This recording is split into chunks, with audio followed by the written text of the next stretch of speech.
আমাদের একটা design problem ছিল। প্রবলেমটা ছিল এমন যে design A latrine for a family of 8 members in a village where tube well based water supply is available. However, facilities for mechanical dislodging is not available in the area. The average wastewater flow rate is about 10 LPCD.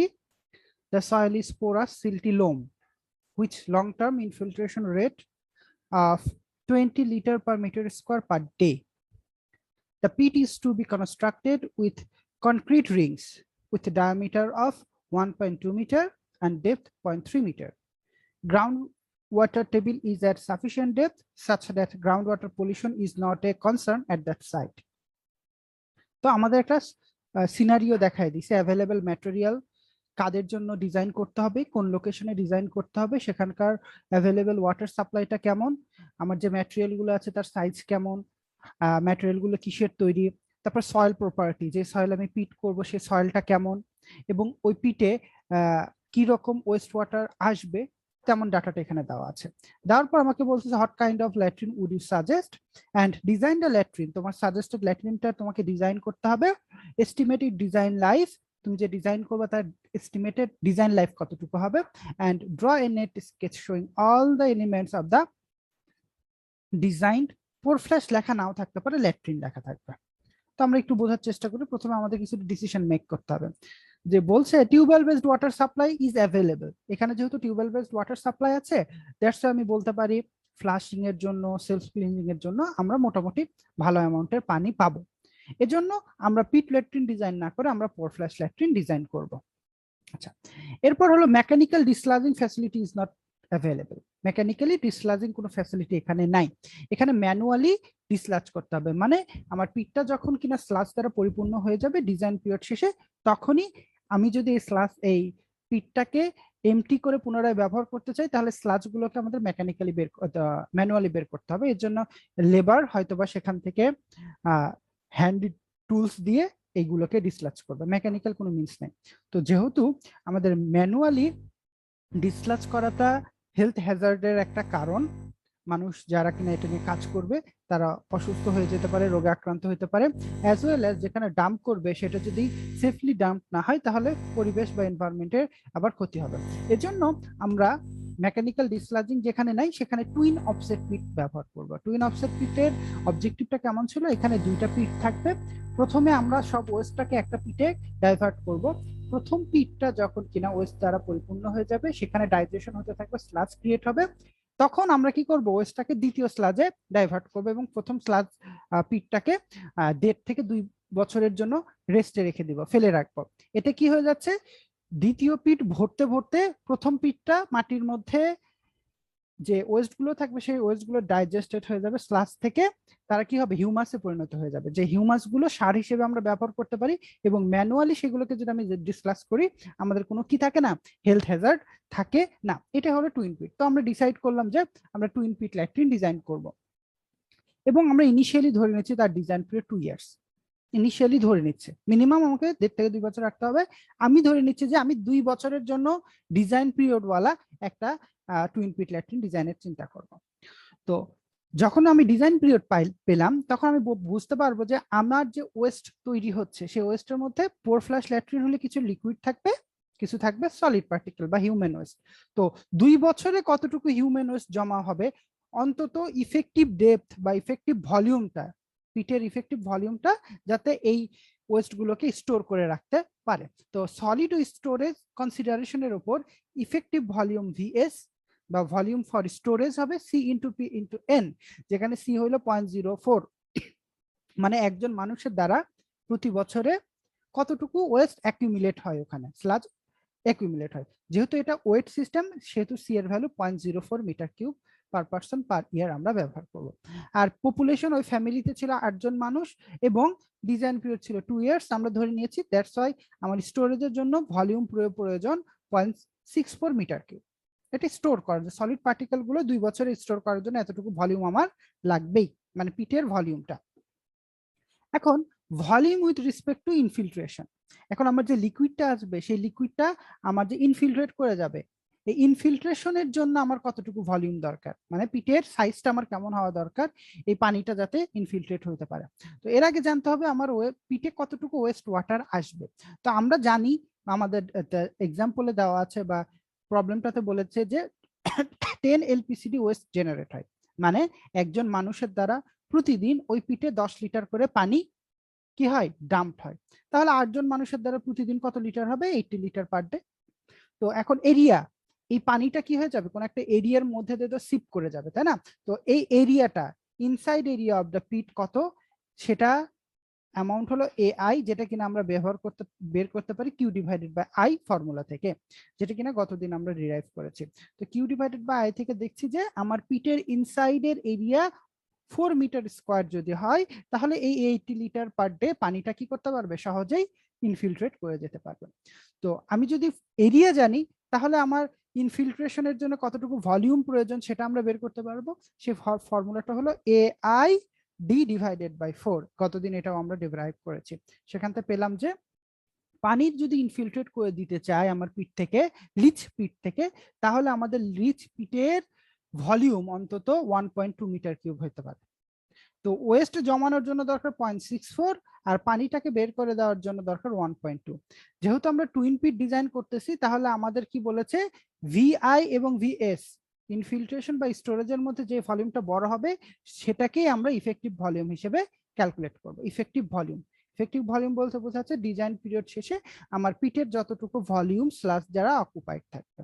তো এটা হলো effective volume. তো যেহেতু twin পিট করছি, সেহেতু আমাকে কি করতে হচ্ছে, ভিআই বা ভিএস এর মধ্যে যেটা বড় ভলিউম হবে সেটাকেই আমরা ইফেক্টিভ ভলিউম হিসেবে ধরে নিব। আর যদি এটা সিঙ্গেল পিট হইতো, টুইন পিট না করে, ধরো মেকানিক্যাল ডিসলাজিং এর সুবিধা আছে, তখন আমরা কি করতাম, সিঙ্গেল পিট একটা পিট খনন করতাম, তাহলে একটা পিট হইলে ইফেক্টিভ ভলিউমের ভ্যালু হয়ে যেত ভিআই প্লাস ভিএস। এবার বলতে, তাহলে estimated volume of the leach pit, effective volume not total volume, effective volume of the leach pit পেয়ে গেলাম আমরা 1.2 মিটার কিউব। ঠিক আছে, এতটুকু বুঝলাম আমরা সবাই? জি স্যার। বুঝতে পারছি, আচ্ছা। এখন আমি যদি ভলিউম জানি, ইফেক্টিভ ভলিউম তোমাদের আগেও দেখিয়েছি যে আমার পিটের ডিজাইন পিরিয়ড শেষে যতটুকুর মধ্যে ওয়েস্ট বা সলিড অ্যাকুমুলেট করে থাকবে, এটা হলো ইফেক্টিভ ডেপথ। তো আমি যদি ইফেক্টিভ ভলিউম জানি, তাকে যদি আমি আমার পিটের ক্রস সেকশনাল এরিয়া দ্বারা ভাগ করি, তাহলে আমরা কি পেয়ে যাবো, ইফেক্টিভ ডেপথ পেয়ে যাবো। তা এতটুকু ডেপথ আমরা পেয়ে গেলাম। যেহেতু আমাদের রিং অ্যাভেলেবেল আছে 1.2 মিটারের, তাহলে আমাদের ডেপটার মানে পিটের ডেপটা হবে 1.2 মিটার, মানে ডায়ামিটারটাও 1.2 মিটার। এখান থেকে আমরা কি পেয়ে গেলাম, পিটের ইফেক্টিভ ডেপথ।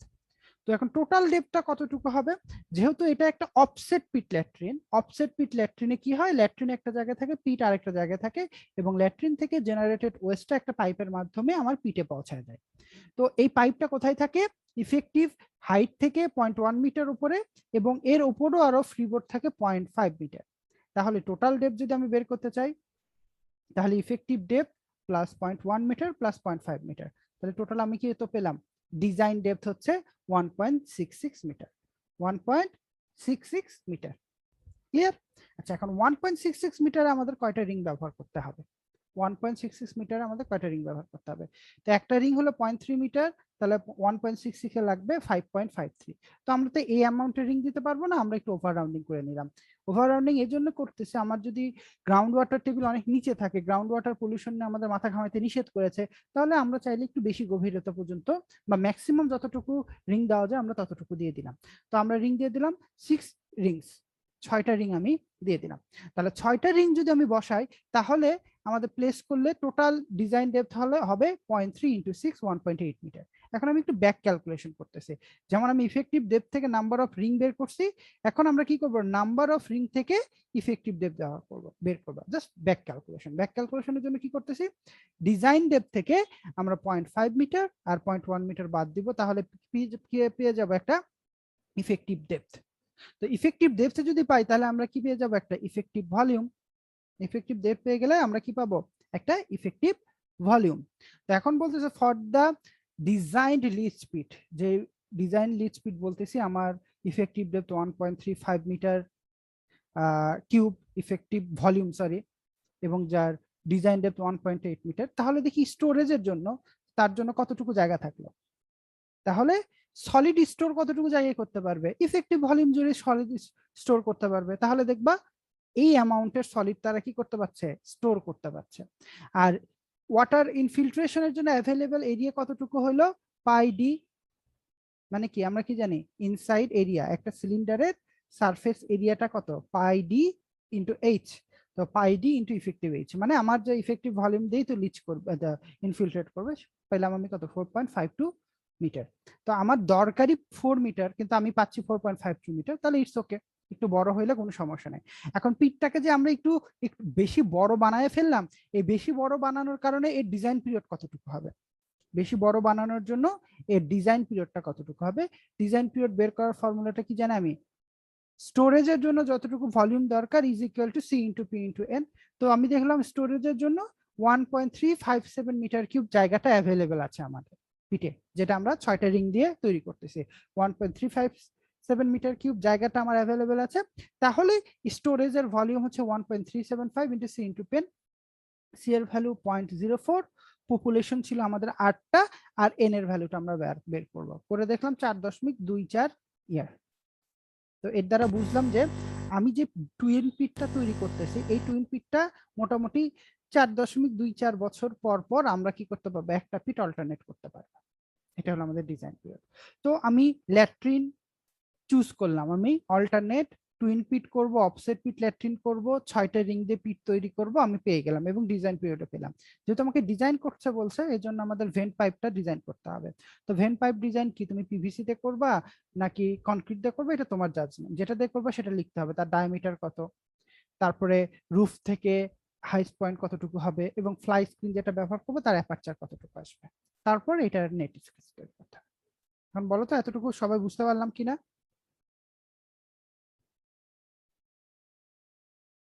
जी सर। আচ্ছা, তো পোর ফ্ল্যাশ টেকনোলজি আমরা দেখতে পারলাম।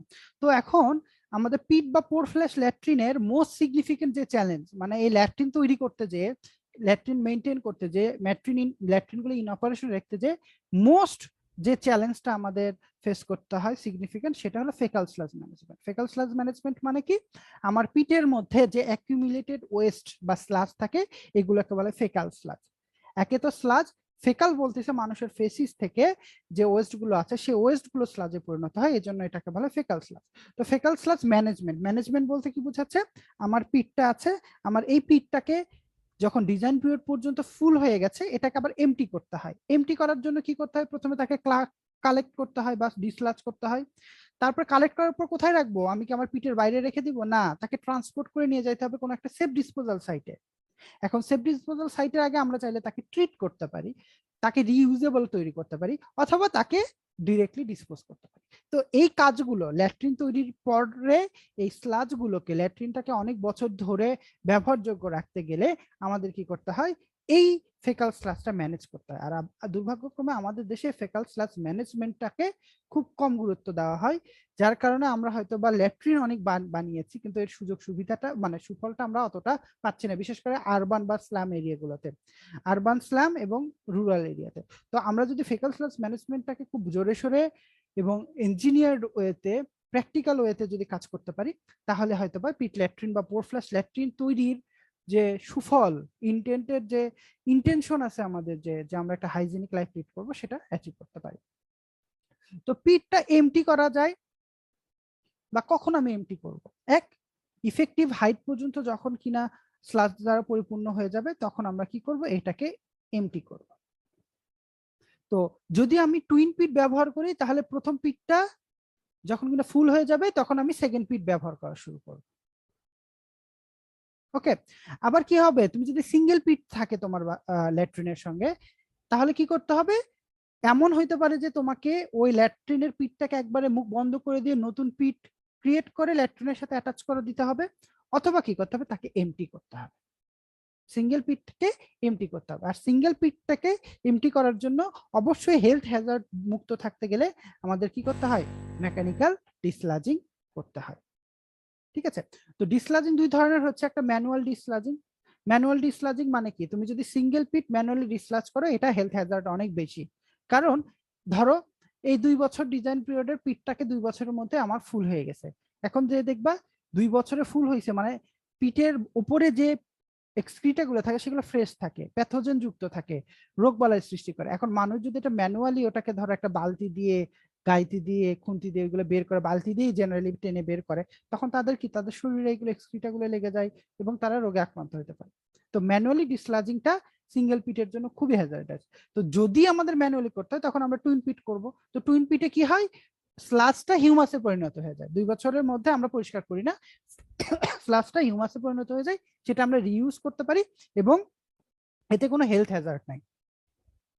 কিন্তু যদি আমাকে মেকানিক্যাল ডিসলাজিং করতে হয়, মানে আমি টুইন পিট করতেই পারছি না, আমাকে সিঙ্গেল পিটই করতে হচ্ছে, তখন মেকানিক্যাল ডিসলাজ করতে হয়। তো মেকানিক্যাল ডিসলাজিং এর জন্য আমি আমি মুজিবুর রহমান স্যারের স্লাইড থেকে কিছু ছবি তোমাদের জন্য কালেক্ট করেছি। এটা হলো মেকানিক্যাল ডিসলাজিং একটা অপশন। এটা হলো Mirpur agriculture workshop and training school, এরা এরকম একটা ডিজাইন করেছে যে এখানে ট্রাক থাকবে, ট্রাকের মাধ্যমে একটা সিলিন্ডার থাকবে, এটাকে বলা হয় বেবি ট্যাঙ্ক। এখানে যখন পাম্পিং করা হয়, পাম্পিং এর কারণে এখানে সাকশন ক্রিয়েট হয়, সাকশনের কারণে এই দিক থেকে পাইপটা যখন আমি পিটের মধ্যে দিয়ে দেই, তখন এই পিট থেকে স্লাজটা, অবশ্যই এখানে খেয়াল রাখতে হবে এখানে সলিড স্লাজ না, এখানে লিকুইডিফাইড স্লাজ হতে হবে, যেখানে ওয়েট স্লাজ থাকবে, মানে পানিও থাকবে স্লাজও থাকবে, এইরকম লিকুইডিফাইড স্লাজটা এই ট্যাঙ্কে যাবে। এই ট্যাঙ্ক থেকে আমরা কি করি, একটা মাদার ট্যাঙ্কে পাঠিয়ে দিই, সাইজ আছে, মানে 1900 লিটার বা বেবি ট্যাঙ্ক হইলো 200 লিটার। তো এই মাদার ট্যাঙ্ক থেকে আবার আমরা সেটাকে কি করে দিতে পারি, ডিসপোজ করে দিতে পারি ফাইনাল ডিসপোজাল সাইটে বা এখানে ট্রিটমেন্ট প্ল্যান্টে নিয়ে যেতে পারি। তো এরকম একটা দেখো, এখানে ছিল ভ্যাকু টাক বলা হয় এগুলাকে, এখানে দেখো। তো ট্রাকের মাধ্যমে এই চেম্বারটা থাকে, এখানে যখন পাম্পিং করা হয় এর মধ্যে সাকশন ক্রিয়েটের কারণে এই পাইপ দিয়ে আমরা পিট থেকে নিয়ে আসতে পারি। যেমন দেখি আমাদের, দেখো এটা হলো একটা সেপটিক ট্যাঙ্ক থেকে, একটা সেপটিক ট্যাঙ্ক থেকে, এটা হচ্ছিল সেপটিক ট্যাঙ্ক, পিটের মতোই সেপটিক ট্যাঙ্ক, বাট এটা হচ্ছিল কনফাইন্ড একটা সিস্টেম, পানি ইনফিলট্রেট করতে পারে না। তো সেপটিক ট্যাঙ্কে যে ওয়েস্ট গুলো থাকে সেটাকে ভ্যাকুয়াম ট্রাক টেনে নেয়, টেনে নিয়ে সেটাকে আবার ডিসপোজ করে। তো বাংলাদেশে কি করা হয়, ডিসপোজ করা উচিত একটা সেফ এনভায়রনমেন্টে, পরিষ্কার পরিচ্ছন্ন, মানে পরিষ্কার পরিচ্ছন্ন জায়গায় না, যেখানে নিয়ন্ত্রিত উপায়ে আমরা ডাম্প করতে পারি নিয়ার বাই এনভায়রনমেন্ট এবং ওয়াটার বডিকে যাতে ক্ষতি না করে, বাট আমরা ওপেন ডাম্পিং করে ফেলতেছি। তো কি হয়, ধরো এই পাইপের মাধ্যমে এখানে আমাদের কি, এক পাইপের একটা অংশ থাকে এই ছোট ট্যাঙ্কের সাথে কানেক্টেড, আর একটা অংশ কোথায় চলে যায়, আমাদের পিট, দেখো একটা ল্যাট্রিনের পাশে আমাদের পিট আছে, এই পিটের মধ্যে এই পাইপটা ঢুকে দেওয়া হয়, এই পিটের মধ্যে যে স্লাজ গুলো আছে লিকুইডিফাইড স্লাজ আছে, এটাকে টেনে আমাদের কি করতে হয়, এই ছোট ট্যাঙ্কে নেওয়া হয় এবং সেই ট্যাঙ্ক থেকে আবার সেটাকে ডিসপোজ করে দেওয়া হয়। দেখো এটা কি নর্মাল একটা এনভায়রনমেন্টে এটা ডিসপোজ করতেছে। তাহলে কি হইলো, আমি আমার বাসার এখানে পরিষ্কার, কিন্তু বাসার বাইরে যেখানে ডাম্প করতেছে সেখানকার এনভায়রনমেন্টটা কি হচ্ছে, দূষিত হচ্ছে। তো মেকানিক্যাল ডিসলাজিং করা হচ্ছে যেটা কি লিকুইডিফাইড স্লাজ, যেটা কিনা প্যাথোজেন যুক্ত, যেটা রোগ সৃষ্টি করতে পারে এবং যেটা দুর্গন্ধ সৃষ্টি করে, সেরকম পানিকে টেনে নিয়ে যে, মানে পিটের অংশকে টেনে নিয়ে যে আমরা ফেল করতেছি। তো আমাদের ম্যানেজমেন্ট করার চেষ্টা করা হচ্ছে, কিন্তু এটা 100% ম্যানেজড হচ্ছে না, এনভায়রনমেন্টের ক্ষতি হচ্ছে দিন শেষে। বুঝতে পারলাম মেকানিক্যাল ডিসলাজিংটা কি? মেকানিক্যাল ডিভাইস, এখানে মানুষের কন্ট্যাক্টটা কিন্তু মোটামুটি ফ্রি থাকে, কন্ট্যাক্ট ফ্রি। আচ্ছা, তো বুঝতে পারলাম। এখন দেখি গ্রাউন্ড ওয়াটার পলিউশন ঘটতে পারে পিট বা পোর ফ্ল্যাশ ল্যাট্রিনের কারণে। তো আমরা এর আগে দেখেছি যে পিট ল্যাট্রিন বা পোর ফ্ল্যাশ ল্যাট্রিন থেকে আমার লিকুইড পোর্শনটা মাটির মধ্যে দিয়ে ইনফিলট্রেট করতে পারে এবং গ্রাউন্ড ওয়াটার টেবিলটা যদি খুব কাছাকাছি থাকে সেই গ্রাউন্ড ওয়াটার টেবিলে এই লিকুইডটা পৌঁছাতে পারে, দাস গ্রাউন্ড ওয়াটারটাকে কন্টামিনেট করতে পারে। তো এই জন্য আমাদের কি কি প্রিকশন থাকে, প্রিকশন গুলো থাকে যে আমাদের পিটের বটম থেকে গ্রাউন্ড ওয়াটার টেবিলের মতো অবশ্যই মিনিমাম আমরা 2 মিটারের একটা গ্যাপ বা ডিস্টেন্স মেনটেন করব। যদি আমি এই গ্রাউন্ড ওয়াটার থেকে পানি এক্সট্রাক্ট করি, যদি গ্রাউন্ড ওয়াটার থেকে যদি এক্সট্রাক্ট করি, মানে কি, ধরো একটা পাশাপাশি জায়গা থেকে একটা টিউবওয়েল থেকে আমরা পানি কালেক্ট করব, পানি কি করব, কালেক্ট করব। যদি এই কালেকশন পয়েন্টটা আমার খুব কাছাকাছি হয় তখন অন্তত আমাকে 2 মিটার ডিস্টেন্স রাখতে হবে, তাছাড়াও আমরা 2 মিটার ডিস্টেন্স রাখবো। তো আবার কি করতে হবে, অবশ্যই এই পিট থেকে সোর্সটাকে 10 মিটার থেকে দূরে রাখতে হবে, বা যেখানে টিউবওয়েল আছে টিউবওয়েল থেকে 10 মিটারের মধ্যে আমরা কি রাখবো না, পিট ল্যাট্রিনটাকে রাখবো না। আবার অনেক সময় হতে পারে এইরকম আছে কিন্তু তোমার পিটটা প্রয়োজন হচ্ছে আরো ছোট, পিটটা প্রয়োজন হচ্ছে ছোট, তখন কিন্তু গ্রাউন্ড ওয়াটার পলিউশন হচ্ছে না, তখন হয়তো বা তোমার কি করতে হবে, কাছাকাছি রাখতে পারো। বাট সেফ অ্যাপ্রোচ হইলো তোমাদের 10 মিটার একটা গ্যাপ রাখতে হবে। তো গ্রাউন্ড ওয়াটার কি শুধুমাত্র এই ল্যাট্রিন থেকেই হইতে পারে? তাছাড়াও আরো কিছু কিছু কারণ আছে, যেমন আছে ইউজ অফ দ্য কাউ ডাং ডিউরিং ওয়েল কনস্ট্রাকশন। তোমরা ওয়াশ বোরিং এর সময় খেয়াল করছো বেন্টোনাইট ব্যবহার করা হয়, বেন্টোনাইট স্লারি, মনে আছে টুটুতে?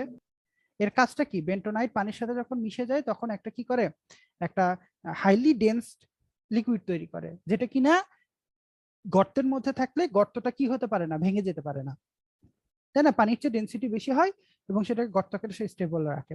তো গ্রাম অঞ্চলে বেন্টোনাইট নাই, তো ওরা কাউডাং বা গোবর ব্যবহার করে পানির সাথে মিক্সড করে, সে পানিটাকে যখন ওয়েল কূপ খনন করতে থাকে অ্যাজ ওয়েল এজ যখন টিউবওয়েলে টিউব ইনসার্ট করতে থাকে, ওর মধ্যে গোবর দেয়। এতে কি হয়, পানির ডেন্সিটিটা বেড়ে যায় এবং কি হয় না, যেখানে বোরিং করার পর ফাঁকা জায়গাতে এই কাদা কাউডাং এর পানি থাকলে কি করে না, ভেঙে পড়ে না।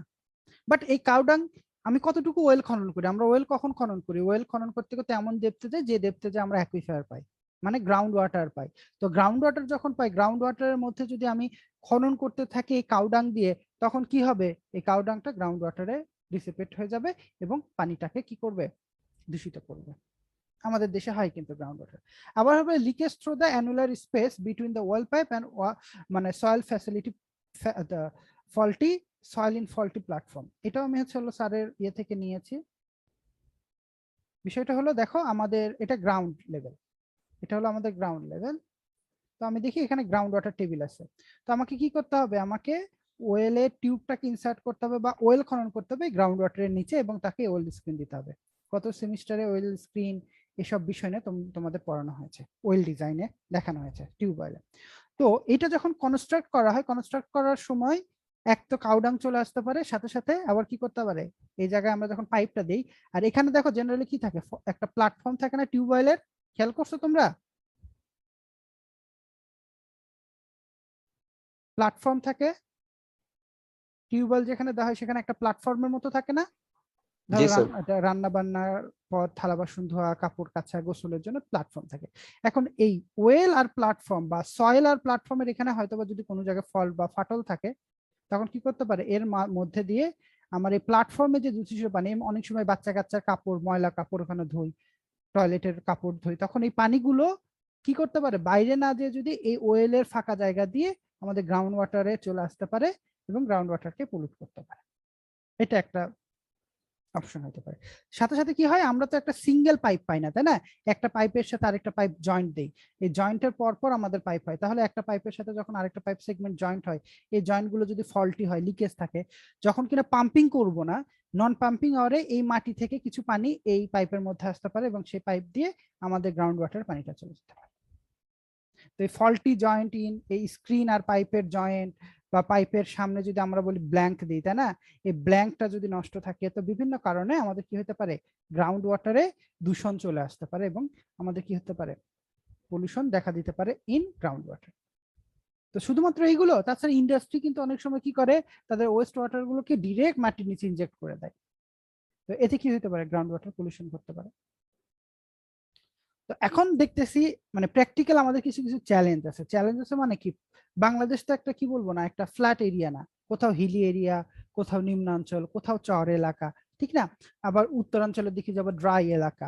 তো এখানে কথা হলো, তোমার এই টেকনোলজি গুলোই পিট ল্যাট্রিন বা পোর ফ্ল্যাশ ল্যাট্রিন তুমি তৈরি করবা, বাট সেখানে কিছু মডিফিকেশন অ্যাসাইন করে তারপর আমাকে এই ল্যাট্রিন গুলো ডিজাইন করতে হবে। তো বাংলাদেশের জিওলজিক্যাল এরিয়াগুলোকে আমরা তিনটা ভাগে ভাগ করতেছি, একটা হলো ড্রাই এরিয়াস, একটা হলো high ground water table area, আর একটা হচ্ছে wet and flood prone area.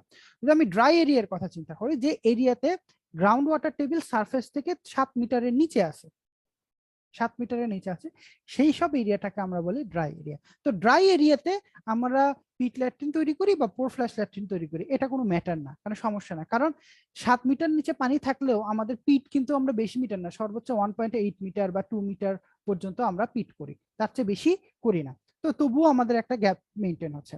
তো আমরা ড্রাই এরিয়া গুলোতে অবশ্যই পিট ল্যাট্রিনও করতে পারি, পোর ফ্ল্যাশ করতে পারি। এখন পোর ফ্ল্যাশ কখন করব, যদি সেই এরিয়াতে ওয়াটার অ্যাভেলেবিলিটি থাকে বেশি বা টিউবওয়েল বেসড ওয়াটার সাপ্লাই থাকে। আর যদি সেই এরিয়াতে টিউবওয়েল বেসড ওয়াটার সাপ্লাই না থাকে, পাইপ তো প্রশ্নই আসে না, সেই রকম জায়গাতে আমরা পিট ল্যাট্রিন ডিজাইন করি। তো সেখানে আবার সয়েল কেমন, স্টেবল সয়েল নাকি আনস্টেবল সয়েল তার উপর ডিপেন্ড করে আমরা সিঙ্গেল রিং এর তৈরি করতে পারি বা মাল্টিপল রিং এর পিট তৈরি করতে পারি। আবার পোর ফ্ল্যাশ ল্যাট্রিন তৈরি করতে গেলে মাথায় রাখতে হবে যে সেখানে যাতে পানি থাকে অ্যাভেলেবল একটা সার্টেন অ্যামাউন্ট, বলা হয়েছে না পোর ফ্ল্যাশ ল্যাট্রিন সেখানে তৈরি করা যাবে যেখানে ফ্লাশিং বা ক্লিনজিং এর জন্য মিনিমাম 1.5-2 বা 2 থেকে 5 লিটার পানি যাতে সবসময় থাকে। তো যেখানে পানি নাই, ড্রাই এরিয়া, সেখানে কিন্তু আমাদের ভেবে চিন্তে পিটটাকে ডিজাইন করতে হবে। সেটা আমরা পিট ল্যাট্রিন পোর ফ্ল্যাশ টাইপ করবো না, শুধুমাত্র ডিরেক্ট পিট ল্যাট্রিন করবো, এটা আমাদের চিন্তা করতে হবে ড্রাই এরিয়ার জন্য। এখন high water table area, high water table area বলতে বোঝাচ্ছে যেসব এরিয়াতে গ্রাউন্ড ওয়াটার টেবিল খুবই উঁচুতে, 7 ফিটের অনেক উঁচুতে, এমন হইতে পারে 7 মিটারের, এখানে কি 7 মিটার বলছে না, 7 মিটারের চেয়েও অনেক উঁচুতে, 7 মিটারের চেয়ে অনেক উঁচুতে। ধরো তুমি 2-4 ফিট মাটি খুঁড়লেই দেখতে পাচ্ছ পানি চলে আসতেছে, মানে গ্রাউন্ড ওয়াটার টেবিল আসছে, গ্রাউন্ড ওয়াটার আসতেছে। তো সেসব জায়গাতে এটা আবার কখন হয়, যেসব এরিয়াতে ফ্রিকুয়েন্টলি ফ্লাড হয়। তো ধরো বর্ষাকালে গ্রাউন্ড ওয়াটার টেবিল উপরে থাকে এবং শীতকালে আবার গ্রাউন্ড ওয়াটার টেবিল নেমে যায়, আবার বন্যা হয়, বৃষ্টি হয়, আবার রিচার্জ হচ্ছে, মানে ফ্ল্যাকচুয়েট করতেছে। তো গ্রাউন্ড ওয়াটার টেবিল যেখানে হাই, সেখানে আমরা রেইস পিট ল্যাট্রিন তৈরি করতে পারি। তো রেইস পিট ল্যাট্রিনটা কি হইলো, রেইস পিট ল্যাট্রিন হলো কি গ্রাউন্ড ওয়াটারের পলিউশনটাকে তারা রিডিউস করে এবং এই ল্যাট্রিনটাকে ডিউরিং ফ্লাডের সময় অপারেশনাল রাখা যায়। একটা উদাহরণ দেখি আমাদের এখানে, এটা হলো বগুড়া জেলার একটা চরের ছবি, এটা আমি মুজিবুর রহমান স্যারের স্লাইড থেকে নিয়েছি। সেখানে দেখলো যে এটা হলো আমার গ্রাউন্ড লেভেল, এটা চরের মধ্যে, ধরো প্রতি বর্ষায় এখানে পানি ওঠে। তো আমি যদি এখানে ল্যাট্রিন তৈরি করি, বর্ষাকালে মানুষকে এই ল্যাট্রিনটা কি করতে পারবে না, ব্যবহার করতে পারবে না। আর বেশি বেশি পানি এসে দেখা গেছে এই এরিয়াতে গ্রাউন্ড ওয়াটার টেবিল অনেক হাই, তখন আমরা কি করব, তখন করছে কি এরা সারফেস থেকে একটু সার্টেন উঁচুতে ল্যাট্রিনটা তৈরি করছে, সারফেস থেকে কিছুটা উঁচুতে ল্যাট্রিন তৈরি করেছে। কিভাবে দেখো, এখানে তোমরা রিং দেখতে পারতেছো তাই না, এই রিংটা দিয়ে ল্যাট্রিনটা উঁচুতে তৈরি করেছে। এতে কি হচ্ছে, যদি আমার গ্রাউন্ড ওয়াটার টেবিল এই জায়গাতেও কিন্তু আমার এক্সক্রিটা কি থাকতে পারে, জমে থাকতে পারে। তো আমার এক্সক্রিটা জমে থাকতেছে সারফেসের উপরেও, তাহলে মাটির নিচে অল্প গভীরতা পর্যন্ত পিট খনন করলে আমাদের চলতেছে। সাথে সাথে অল্প গভীরতায় যদি আমি পিট খনন করি মাটির নিচে অল্প গভীরতা, তাহলে কি হচ্ছে গ্রাউন্ড ওয়াটার টেবিলের কন্টামিনেশনটা কমে যাচ্ছে। সাথে সাথে কি হচ্ছে, বন্যা আসলে বন্যার পানি হয়তো এতটুকু আসতেছে, যখন বন্যা আসতেছে তখনও কিন্তু আমার এই ল্যাট্রিনটা আমরা ব্যবহার করতে পারি। তো এখানে কি থাকে, অনেক সময় স্টেপ তৈরি করা থাকে বা অনেক সময় জাস্ট এখানে মাটি ভরাট করা থাকে। আর এখানে প্র্যাকটিক্যালি এখানে মাটি দ্বারা পরিপূর্ণ করে দেওয়ার দরকার ছিল, কিন্তু এখানে এরা করে না। এটাই বলতেছে রেইস পিট তৈরি করতে হবে তোমাকে। তখন এটা হলো এক্সিস্টিং গ্রাউন্ড লেভেল, এই গ্রাউন্ড লেভেলের নিচে একটা সার্টেন গভীরতা পর্যন্ত আমাদের পিট খনন করতে হবে। পিটটা এমন ভাবে খনন করতে হবে যাতে আমার গ্রাউন্ড ওয়াটার টেবিল থেকে সর্বোচ্চ গ্রাউন্ড ওয়াটার টেবিল বর্ষাকালে যতটুকু আসে সেখান থেকে যাতে আমার একটা মিনিমাম হাইট মেনটেন থাকে। এবং নিচে আমাদের কি দিতে হবে, ইমপারভিয়াস ক্লে বা প্লাস্টিক বা সিমেন্ট গ্রাউটিং করে আমাদের দিতে হবে, যাতে এর ভেতরে যে পানিটা আছে সেই পানিটা বটম দিয়ে পাস না করতে পারে। বটম দিয়ে পাস না করলে গ্রাউন্ড ওয়াটার ডিরেক্ট কন্টামিনেটেড হবে না, ঠিক আছে।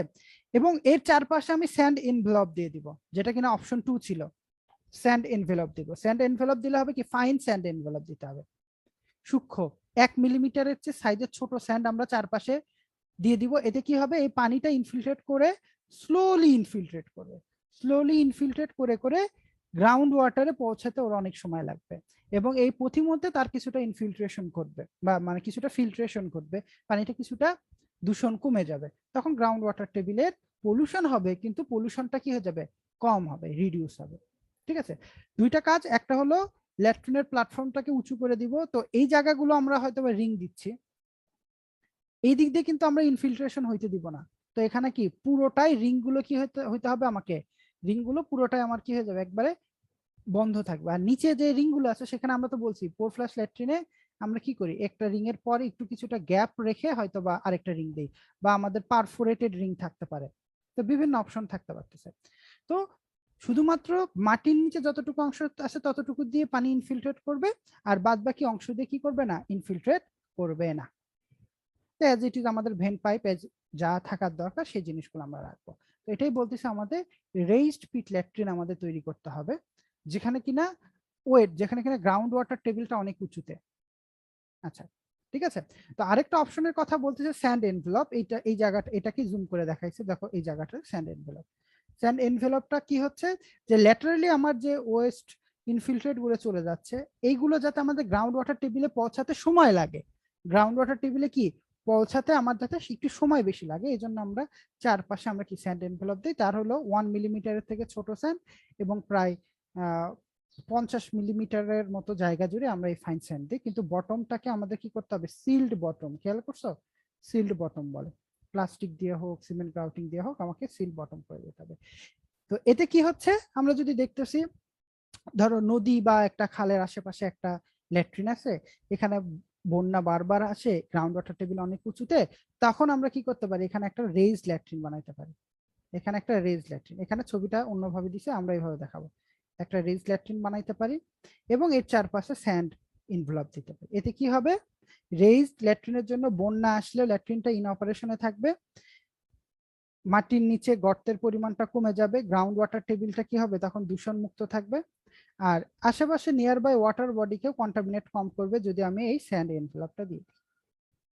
তো এখন তোমাকে সাইট দেখতে হবে, তার হাইড্রোলজিক্যাল ডাটা লাগবে, বা আসলে বন্যা কখন হয়, আসলে গ্রাউন্ড ওয়াটার টেবিল কোথায় আছে, সবচেয়ে গ্রাউন্ড ওয়াটার টেবিল কত উচ্চতাতে উঠতে পারে, বা আমার এখানে যদি বন্যাও হয়, বন্যার পানিটা কত উচ্চতা পর্যন্ত উঠতে পারবে, এসব জিনিস মাথায় রেখে তোমাদের নিজেদেরকে ডিসিশন নিতে হবে তোমার কি মডিফিকেশন আনতে হবে। ক্লিয়ার করতে পারছি? এগুলো হলো তোমার, ইভেন সময়ের সাথে সাথে আমাদের কিন্তু এই টেকনোলজিগুলো আমরা ডেভেলপ করতে পারি। আরেকটা জিনিস দেখো, যেমন ল্যাট্রিনটাকে উপরে উঠানো যায়, ঠিক তেমনই আমাদের আমাদের টিউবওয়েল, যে গ্রাউন্ড ওয়াটার সোর্স থেকে টিউবওয়েল আছে, সেই টিউবওয়েলটাকে আমরা কিছুটা উপরে উঠায়ে নিতে পারি। যেমন দেখো এটা এক্সিস্টিং গ্রাউন্ড লেভেল আছে, এখান থেকে কিছুটা মাটি উঁচু করে এই জায়গায় প্ল্যাটফর্ম বানিয়ে দেওয়া হয়েছে। ঠিক আছে, প্ল্যাটফর্ম বানায় এখানে টিউবওয়েল রাখছে, কারণ বন্যার সময় বৃষ্টির পানি বা বন্যার পানি হয়তো এতটুকু আসবে, তখনও কিন্তু আমাদের এই টিউবওয়েল থেকে আমরা পানি ব্যবহার করতে পারবো। তো বাংলাদেশে অনেক জায়গায় এরকম ব্যবস্থা না করে যদি টিউবওয়েলটা এক্সিস্টিং গ্রাউন্ড লেভেলে তৈরি করে, তখন দেখা যাবে বন্যার সময় টিউবওয়েল সহ পানিটা পুরো টিউবওয়েলটাই পানির নিচে চলে গেছে। টিউবওয়েলটা যখন পানির নিচে চলে যায় তখন আমরা সমস্যা, বিশেষ করে দেখো এই ফ্লাডেড এরিয়াগুলোতে মানবিক বিপর্যয় হয়, বিশুদ্ধ পানির সাপ্লাই নাই এবং তাদের টয়লেট ফ্যাসিলিটি থাকে না, এগুলো হলো মানবিক বিপর্যয়। এই জন্য আমাদের টেকনোলজিগুলো আগে থেকেই কি করতে ডেভেলপ করতে হবে, যাতে আমরা ইমার্জেন্সি সময়গুলোতে এগুলো ব্যবহারে রাখতে পারি। ঠিক আছে, তো তোমরা এটা একটু দেখতে থাকো, আমি একটু 2 মিনিট পর তোমাদের অ্যাটেন্ডেন্সটা নিচ্ছি।